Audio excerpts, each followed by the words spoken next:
Something strange happens when you start going to the gym. And I know this personally because the gym has completely changed my life. This is what I looked like back in 2018 before I started training. And this is what I looked like just a few weeks ago after a random gym session. The physical changes, the increase in muscle mass, the reduction in body fat percentage. This is exactly what we're aiming at when we start going to the gym. But there are also a few side effects that happen to us when we train consistently. And while there is absolutely no shortage of gym and fitness advice content on the internet, I think these side effects are not really talked about very often. So whether you're a complete beginner or an experienced lifter, getting to know and appreciate these side effects is going to be an absolute game changer for you in 2025 and also beyond. So if that sounds interesting, let's get started, shall we? Let's start with the obvious just to get it out of the way, and then we can talk about some of the more stranger things that happen when you start going to the gym. Your body will change, hopefully, if you do the right things in the right way. I've been training consistently for the last 6 years and a half, and in my view, there are really two things that you need to be concerned about. The first is your training. Making sure that you're training hard, and making sure that you're training harder than last time. Progressive overload, as we know, is what stimulates muscle growth. The second thing you need to be concerned about is your diet. Making sure that you are eating nutritious foods within your calorie restriction with sufficient protein to rebuild those muscles. In general, it's your diet that permits muscle growth, and it's your training that actually produces the muscle growth. If you're doing these two things for a day or a week, then you won't see any results or progress. But if you do these two things consistently as the months roll by and as the years roll by, and you are also taking progress photos throughout the journey, then you'll be able to look back at those photos and be like, God damn, I can actually see my body improving. I can see more muscle being packed around my chest, my shoulders, my legs. I can see the fat in my belly, my face, my arms is decreasing. Each week I notice the weight going up. I'm getting stronger. I'm getting more aesthetic, maybe even more attractive to women. Supposedly getting bigger muscles is meant to get you more girls, but that has not been my experience whatsoever. Anyways, when I reflect on the initial years of me going to the gym, I don't remember them being particularly difficult. Now, if I was actually trying to be a competitive bodybuilder, then of course it's going to be a lot more difficult because I need to be so much more stricter on myself than what I actually have been. But since I'm not trying to be a competitive bodybuilder, there's no point trying to pretend to you that's been more difficult than what it has been, because there's just no point in that other than trying to feed and fuel my own ego. This is not meant to be discouraging in any way. If you are a person who has been trying to improve their body and more generally improve your health, but you feel like you're struggling and you're not really making progress, then please don't be discouraged by me saying that my gym experience has been pretty easy. It's not meant to be discouraging. If anything, it should be encouraging, because it means that if you actually do those two things, training hard and eating well, effectively, you will see results over the long period of time. And if you think that you are training hard and you are eating well, and you're still not seeing results over that longer period of time, we're talking about months here, then I would absolutely recommend questioning how effectively you are actually doing those two key things. I guarantee you, you will see improvements in your health and also your body. So with that aside, let's get on to the more stranger things. When you look at that photo of me from 2018, before I even started lifting, do I look like a happy boy? Clearly not. I was not happy with myself. I was not happy with my life. I had a lot of negative beliefs about myself, and my self-confidence was quite low. I would say that I've always been a kid who has had this desire to want more out of life, to become the strongest and more capable version of myself, and of course to look like a Greek god. But for the first 20 years of my life, I didn't really dedicate myself to pursuing any of those things. I did the things that was pretty normal for a teenager: getting relatively good grades at school, going to university, playing team sports, and of course I tried to improve in those things that was expected of me. But going to the gym when I was 20 years old in 2018 was the first time that I did something that wasn't expected of me, that I decided to do because I was unhappy with where I was and I wanted to improve. And I think a lot of guys can relate to this. Something strange happens when you go to the gym for the first time.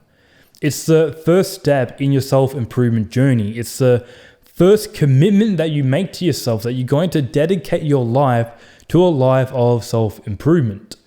The YouTuber, How to Beast, his name's David, he was the guy that inspired me to go to the gym in the first place, because he also had a very similar story.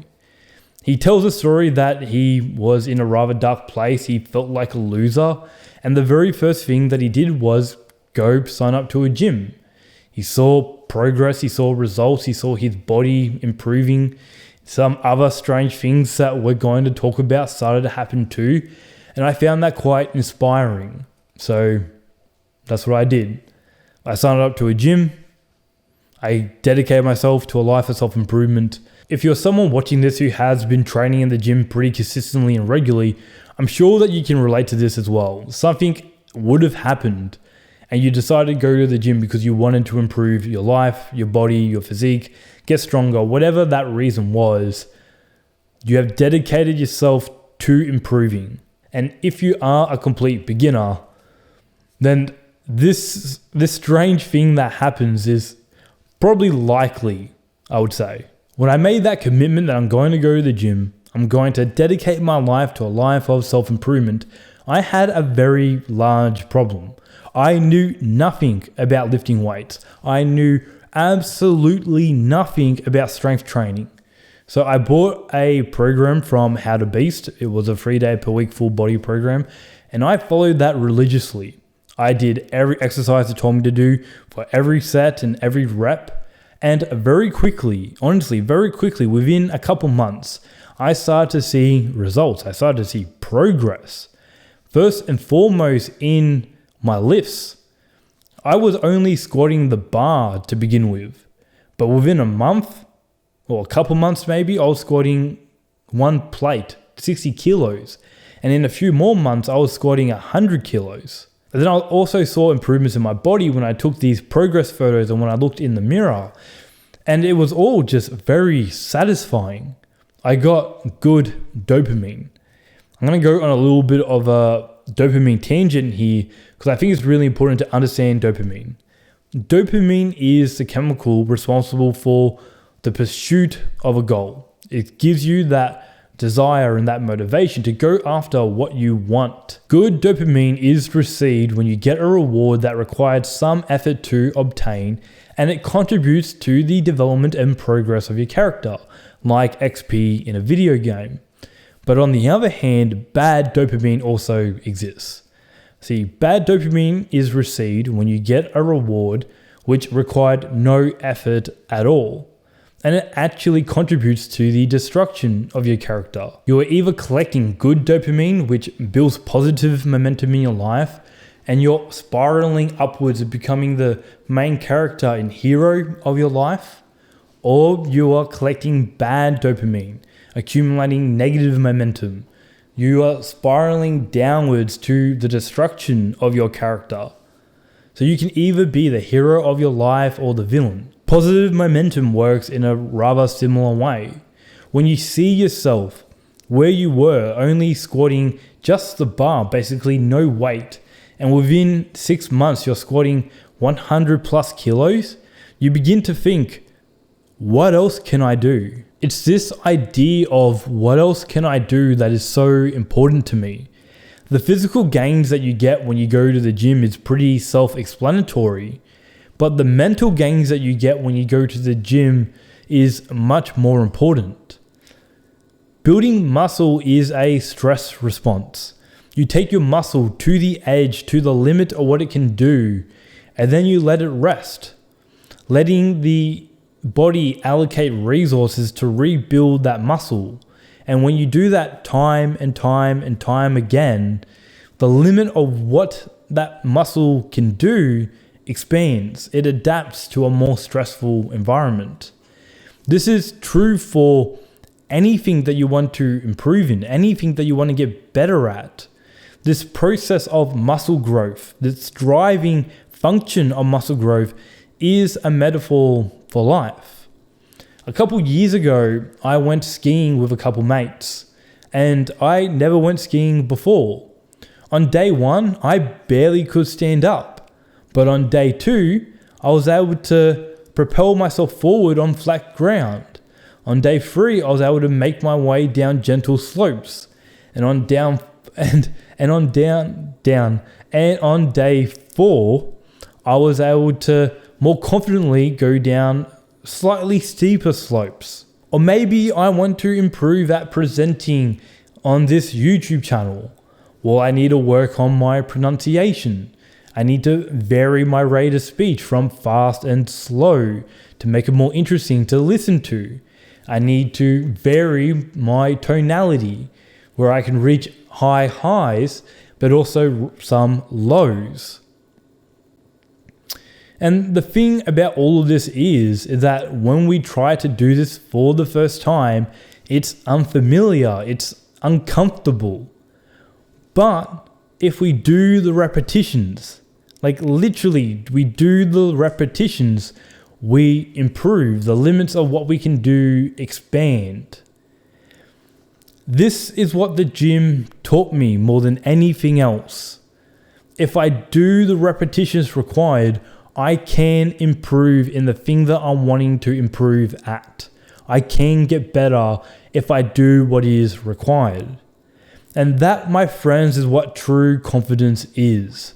Confidence isn't about knowing that you are good at something. True confidence is knowing that if you do the repetitions, you will get better and you will be okay in the process. Of course, you're not going to feel this way in every situation.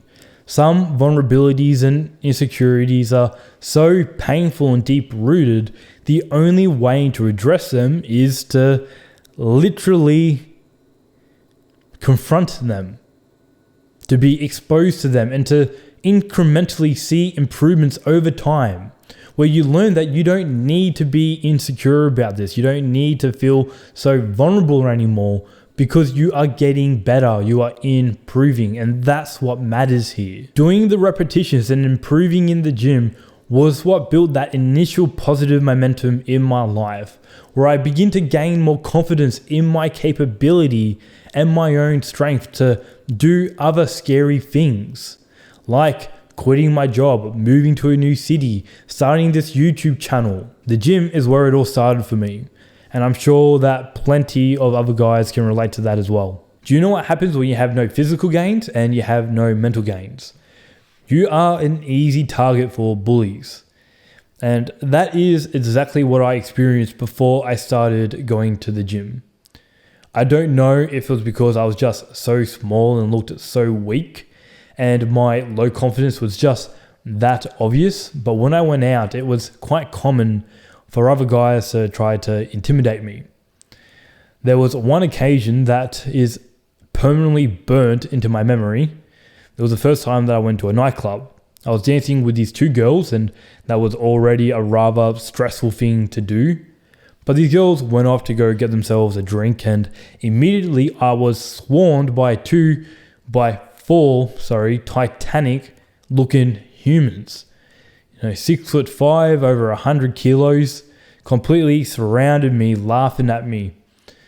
I backed away like a coward and retreated to my safe zone, feeling very defeated and miserable about myself. Nowadays, shit like that never happens. No one tries to start stuff like that with me ever. I remember watching a Jordan Peterson lecture, and he was talking about in every male interaction, there is always the threat of violence. Guys are so naturally and innately aware of that threat of violence that it was highlighted in one of Chris Williamson's Modern Wisdom podcasts that guys will never stand directly opposite each other like this. They will always offset themselves by 120 degrees, like this. Because standing directly opposite each other just is too confrontational. In the past, this confrontational dynamic that existed between men, I found quite intimidating. But now when I meet strangers and I deal with new people, there is this sense of mutual respect. The truth is, people make judgments by your appearance, and they treat you based off of their judgments. So how you look and your appearance directly influences how they treat you. And I think because I have a more muscular physique now and I carry myself with more confidence, it, at least to some extent, commands more respect. Quite a strange thing, don't you think? Do you know what else is strange? When I said that making gains in the gym is easy. Now, believe me, I actually do think it is not that difficult, but I do understand why a lot of people do struggle with this. Because to really maximize the results that you get in the gym requires you to do a lot of little things very well. For example, you need to have the discipline to stay consistent with working out 3 to 4 days per week, every week, to see results. You need to have the resilience to keep going to the gym when you have bad workouts, injuries, and other setbacks. You need to form good eating habits so your body is properly fueled to grow muscle and to lose fat when you're bulking or cutting, respectively. You need to form reasonable sleeping habits so your body can repair and recover properly for the next session.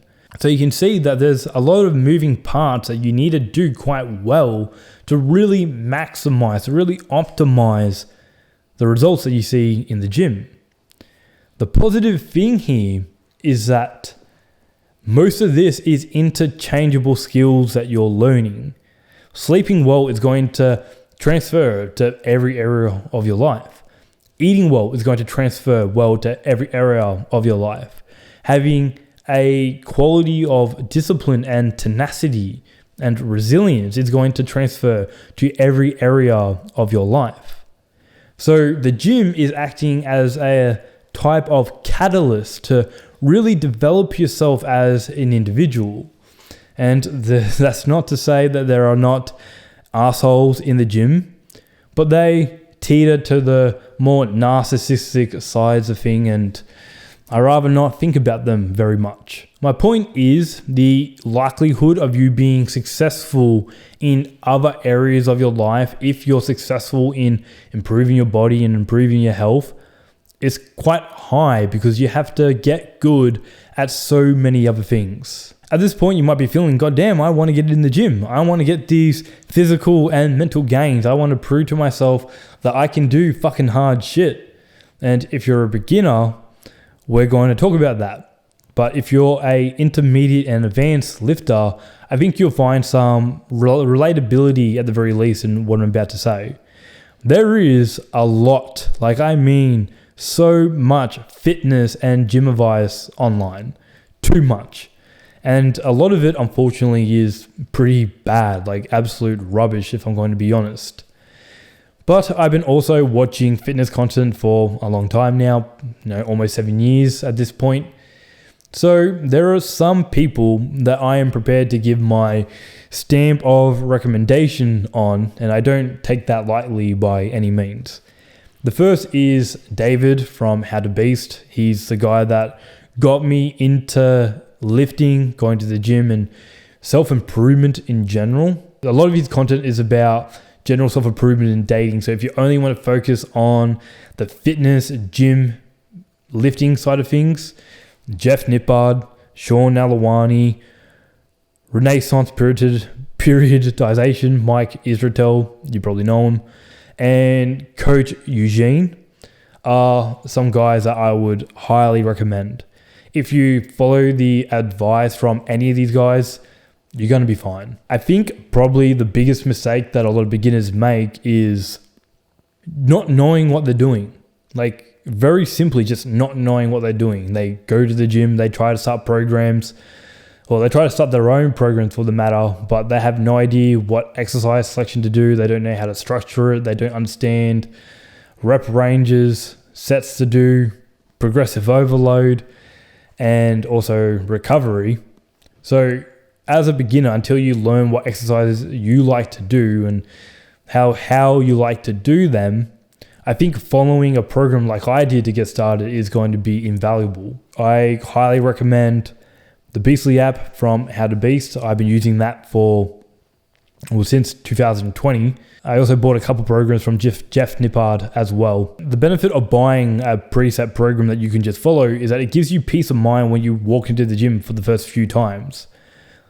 I couldn't imagine not having a program because I'd be there standing, trying to look at all this unfamiliar equipment, not sure what to do, and just feeling rather awkward. At least with a plan, I can walk into it and know what I'm about to do. So unless you want to get into at least amateur, serious bodybuilding or be a competitive powerlifter, my personal honest opinion is PTs are overrated and unnecessary. Buy a decent program online and follow that, because it's like having a personal trainer in your pocket. I'm also going to make a video about nutrition, the principles of nutrition that I follow and that I have seen results from, whilst still being very flexible with what I eat. And I think so many people online just absolutely overcomplicate this, and it's just unnecessary and not productive for you. So stay tuned. I'm going to make that video sometime in the future, sometime soon in the future. But in the meantime, you would probably also like to go watch my most recent video, which is all about how to enjoy your life. Because people always say that you need to live every day like it's your last. And I absolutely hate that saying. I think it's complete bullshit and creates a very unnecessary and somewhat harmful expectation that your life needs to be perfect at all times. And I give you an alternative perspective, tips, and exercise to do that's really going to make a difference for you, that has made a big difference in my own life. So go watch it here. For now, that's it. Thanks for being here. Appreciate you. Bye.